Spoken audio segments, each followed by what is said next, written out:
Hey,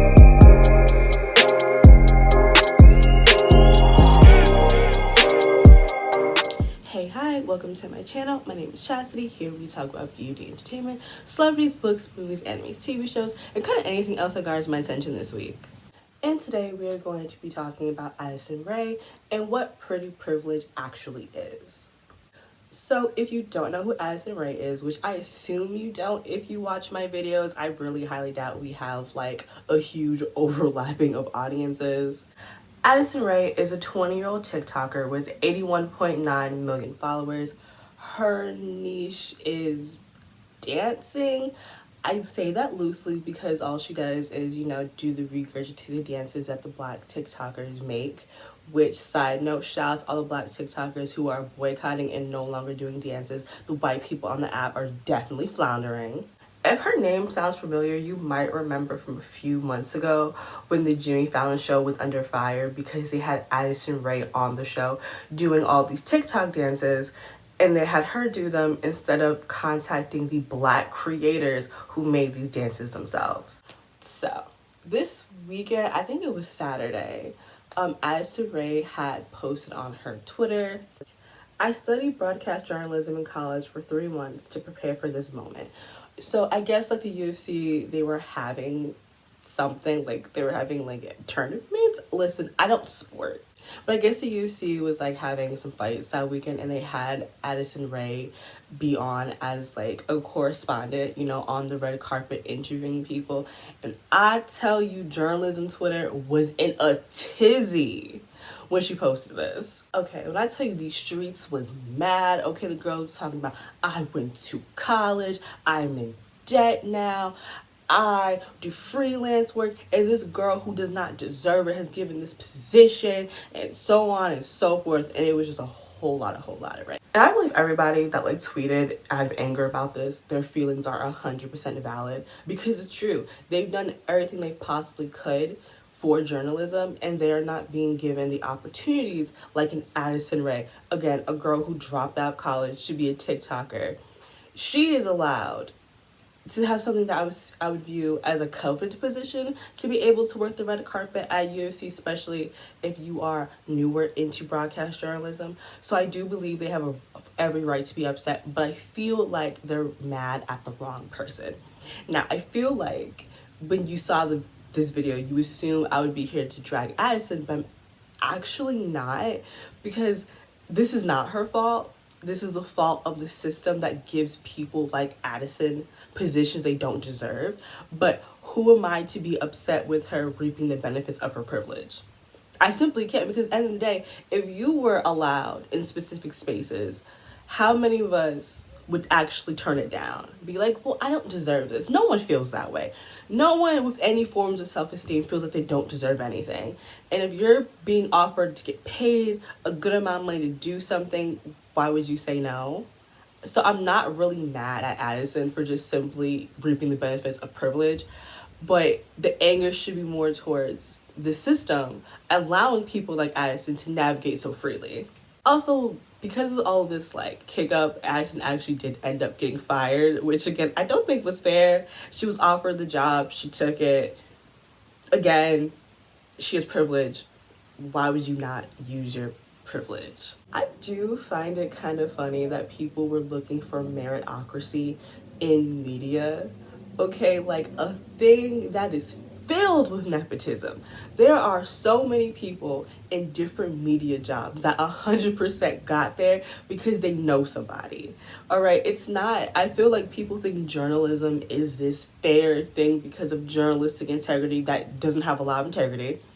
Again, it's just funny to me because like a lot of shady shit happens in media jobs. A lot of underhanded things go on, and this idea that like, it's unfair that she got this job, that Addison Rae got this job, when it's like there's a lot of people who have jobs in journalism and media because they are married to somebody, or somebody's in-law is this person, or somebody's father went to college with this person. Like, things like that happen in media all of the time.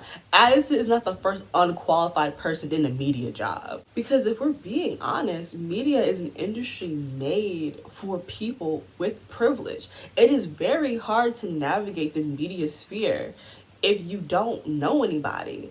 Like, again, some people do get lucky, but they're the outliers in these situations. But like, on average, very few people in media jobs are not related to somebody, not married to somebody, or don't know them personally in some way, shape, or form. Again, there are outliers, but they're outliers for a reason. Now, in Addison's case, she was given this job for no reason other than pretty privilege. She is a pretty young white girl with no discernible skills or talents, given the opportunity to interview people at the red carpet of a UFC event. Again, didn't even go to school for this, but she was given this position because she's a pretty young white girl with a following. I feel like this is a great time and a great situation to bring up what pretty privilege actually is. Because I do feel like when we talk about it on social media, it's like the surface level shit that really barely is pretty privilege in the grand scheme of what pretty privilege actually does do and get for people. Because when we're having this conversation on pretty privilege, people bring up like getting free drinks and having men like give up their seats for them. And I just feel like if that's the extent of your pretty privilege, then you don't have as much pretty privilege as you think you do. So in our Western society, in order to have pretty privilege, you have to fit a specific narrative. And the closer you fit that narrative, the more pretty privilege you have. So in that narrative, you need to be white, skinny, and able-bodied. But the closer you are to that, the more privilege you have. And the farther away you are from that, the less privilege you get. Even if, because again, pretty privilege is more than just looking pretty. You have to fit a specific narrative in order to reap the optimal benefits of pretty privilege. Pretty black girls, pretty Latina girls, pretty Indian girls, pretty Asian girls do not hold the same privilege as white women. Regardless of if that white woman is actually pretty, that doesn't matter. If she fits the narrative, white, able-bodied, and skinny, she will always have more privilege than any pretty minority girl. And I feel like that is where we get stuck in this conversation, is girls who are pretty but they do not fit pretty privilege standards, and they think getting free drinks, again, having men give them free weed is pretty privilege. And it's like, that's not even scratching the surface of what pretty privilege could get you. Pretty privilege is someone getting opportunities over more qualified people because they fit the pretty privilege standards. Feel like this understanding is where we get stuck, because pretty privilege has less to do with looks and more to do with fitting white standards. That is why in most cases, if you are a pretty black or brown girl, you're being pitted up against a white woman, usually the white woman will win. Now, the ESPN situation is a very interesting place of privilege, which I'm going to quickly go into. The Rachel Nichols and Maria Taylor situation is a very interesting one of how specific privileges can get you things when it's necessary. So Rachel had got caught complaining about, I'm sorry, it's just so stupid. Learn how to work technology. Don't just be saying things. But she accidentally recorded herself complaining about the fact that ESPN had given her a position, and then when the Black Lives Matter movement kicked up last summer, that position was then taken from her and given to Maria. Maria is a black woman. Now, I personally do not view what she said as racist. I feel like the issue with her issue is not with Maria. It is 100% with ESPN, who is so behind in representation and diversity that it has not allowed two women to flourish at the same time. They had to pick whether a black woman was going to rise or a white woman was going to rise, because there are no positions to give out at ESPN, because ESPN's diversity fucking sucks. And Rachel had to suffer because they realized, oh, it don't really look good that we have no black women like front and center. Now, because I don't think her complaint about Maria is that she's untalented. I don't think so. I think ESPN was like, fuck, it don't look good. Oh, but we have Maria, this really talented, pretty young black girl. Let's give her something. But they gave her something that was already supposed to be given to another person. Now, whether or not, Rachel deserves things she has, in my opinion, is subject to look at, because Maria's mother-in-law is Diane Sawyer. But anyways, this was a situation where being black was more of a privilege than being a white woman.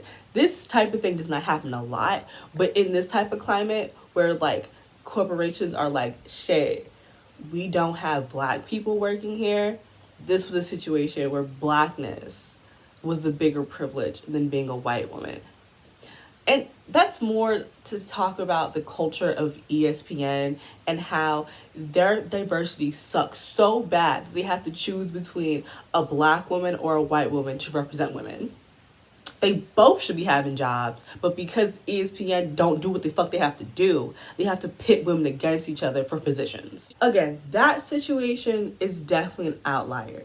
It don't usually go like that, but this was a situation where being white was not a plus. It was actually a minus, and being black was definitely necessary. But again, that was just because ESPN don't got good diversity. And again, diversity is so poor that they can't have a black woman and a white woman working at the same time. And I really do feel like her comments and complaints was more about ESPN than about Maria. But again, that's my interpretation. You could disagree. That's completely fine. Pretty privilege allows for a lot of upward mobility regardless of if someone deserves it or not. Now, not every pretty person is untalented, unskilled, and unqualified. A lot of you are, but not every single one of you. But even if you are skilled, being pretty and fitting into the narrative helps a lot, and it allows you to have a lot more upward mobility than a lot of other people. Pretty people get promotions at higher rates than people who don't fit into pretty privilege standards.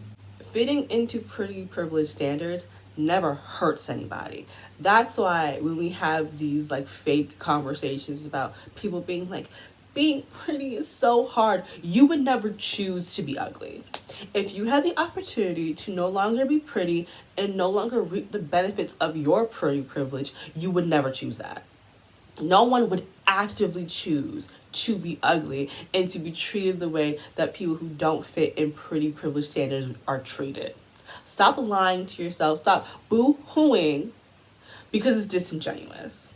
And again, I can't be mad at Addison Rae for reaping the benefits of her pretty privilege. If I was a pretty white girl with no discernible skills or talents and I was given opportunities I didn't deserve, you best believe I'm taking them. Who turns down opportunities like this? It's very dumb to be like, well, I'm only getting it because I'm a pretty white girl. Guess I won't do it. Don't be stupid. Don't be stupid. Don't be dumb. Don't be dumb. Being the bigger person don't pay the bills. I'm so sorry. I can't be mad at people who are just reaping the benefits of things. It is the system's fault. It is white supremacy's fault that someone as untalented as Addison Rae can be as rich as she is. But that's not her fault. That's society's fault. And that's who I'm going to be angry at. I'm not going to be angry at this 20-year-old white girl who's just simply trying to exist. Like, does she steal from black people? Yeah, but so do a lot of you on social media. Too many of you who whole social media personalities is digital blackface. I can't simply be just mad at Addison. I'd have to be mad at everybody, and I simply have more important things to do, like conditioning my hair. So yeah, that's pretty much it. Last week, I was on the Ego Pyramid podcast. If you'd like to hear me in podcast form, I'll have a link to that in my description box below. And yeah, that's pretty much it. Don't forget to like, comment, and subscribe, and I'll see you guys in my next one. Bye, guys.